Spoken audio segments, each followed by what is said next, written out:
Welcome. Welcome to the official worldwide internet podcast news source portal for the town of Coma. This is Don Johnson Michaels, editor-in-chief of Coma News Daily.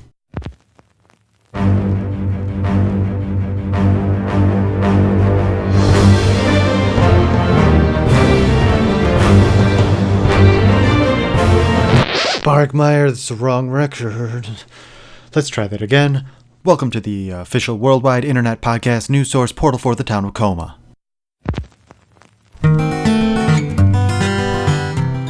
Welcome to Coma News Daily, small town news with a big heart.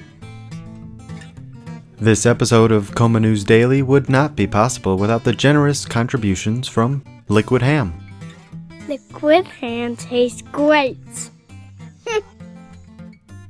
And now an opening statement from Robert McGuinness, Coma News Daily reporter, not an alcoholic.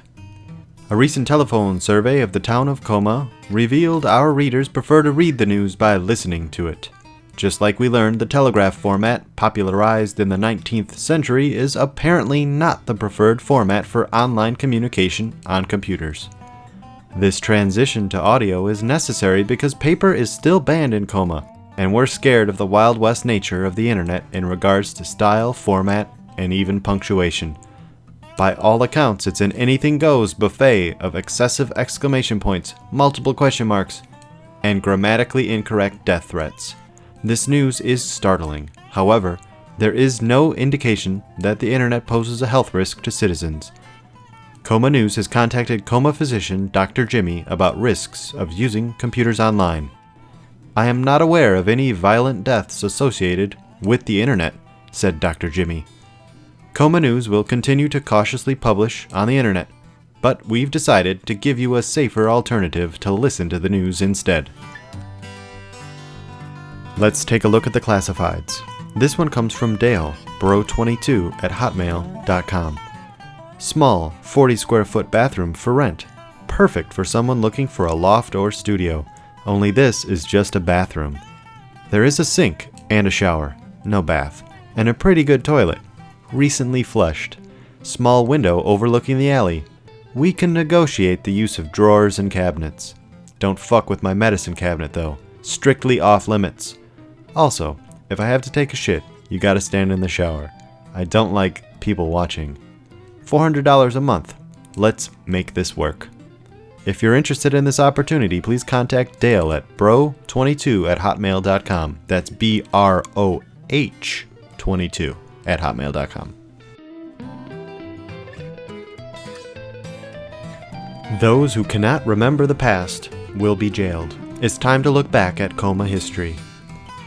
Brigadier General Isaac Burpee Clemens, better known as the Clown General of World War II, or Burpee the Clown, was a successful American general in the European theater during World War II. Born and raised in Coma, Clemens is often cited as the man who saved the Allied forces during the Battle of the Bulge.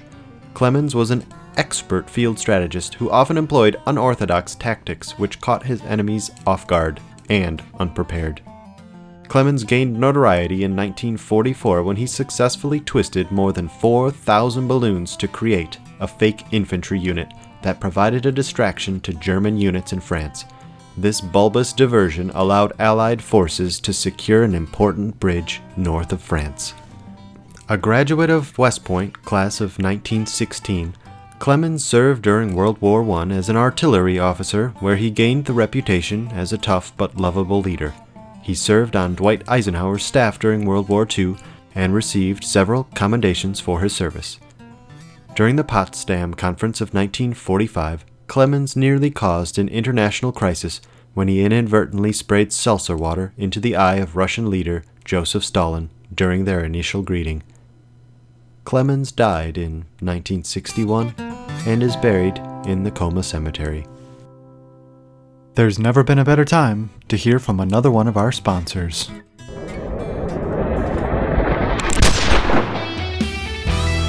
The old season's here.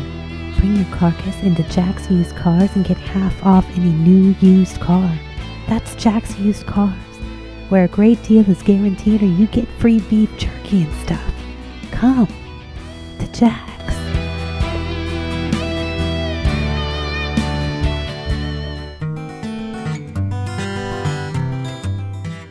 This next story of love and loss will tug at your heartwings. The recent tragic death of Mr. T will not be in vain, his former owner has vowed. Mr. T, also known as Mr. Tweet Tweet Tweety Bird, was the parakeet of Councilwoman Natalie Peters.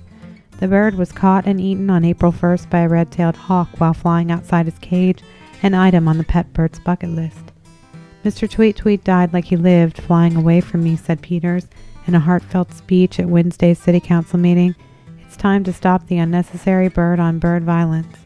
Peters proposed an ordinance to confer all rights and responsibilities enjoyed by Coma residents on any non-raptor pet birds living in the town.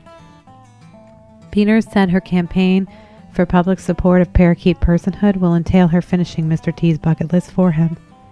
I promised him skydiving and that he could go to a strip club before he passed on, she said.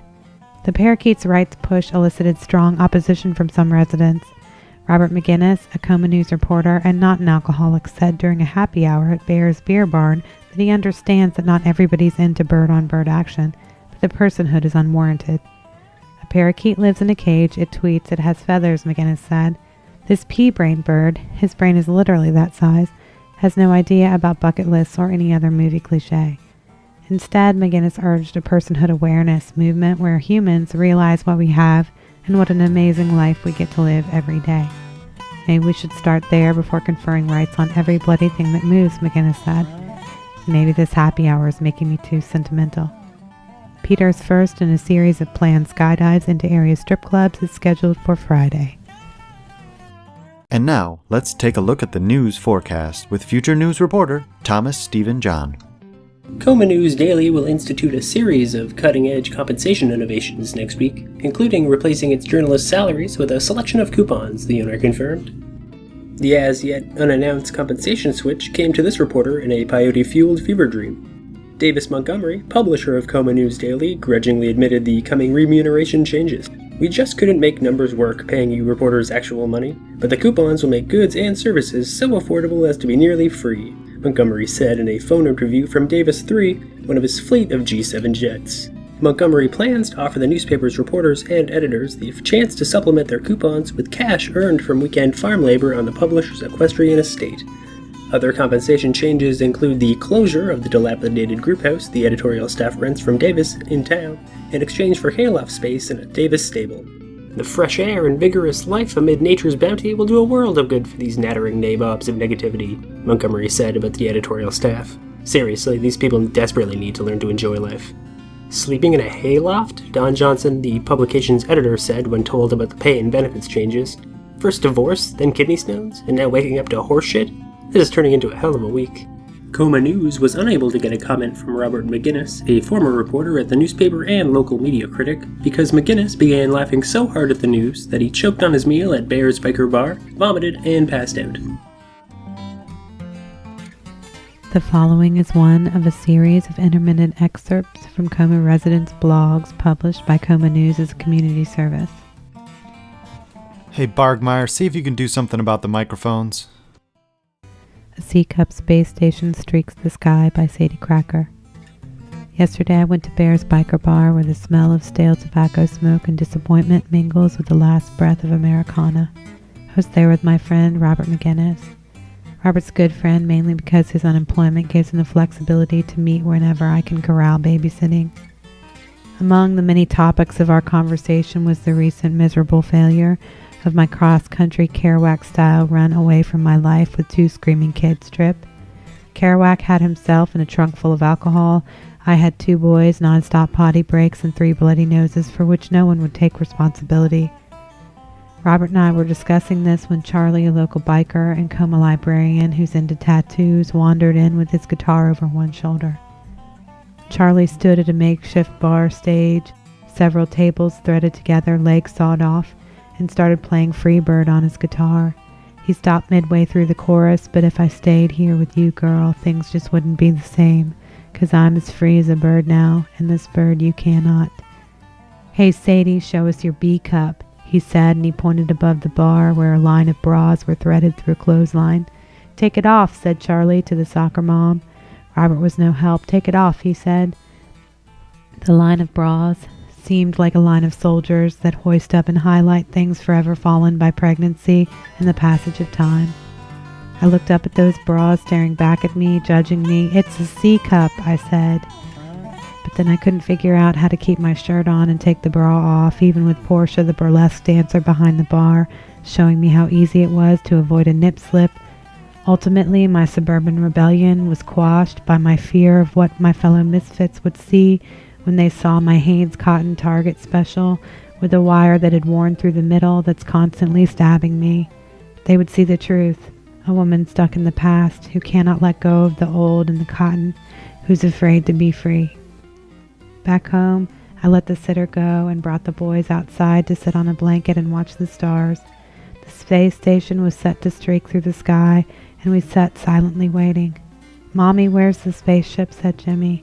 The sky was filled with stars and endless black space, and then something bright streaking across. Was it a spaceship or star or space station? I didn't know. "We should run," said Joe, my oldest. And so we ran with the spaceship across the yard with my bra stabbing me the entire time and me laughing so hard it hurt. Barkmeyer, what are you doing? This audio is sounding terrible. What are you? I don't understand. That is not the right song to play. Until next time, be good, beware, be newsworthy, Coma, and good night.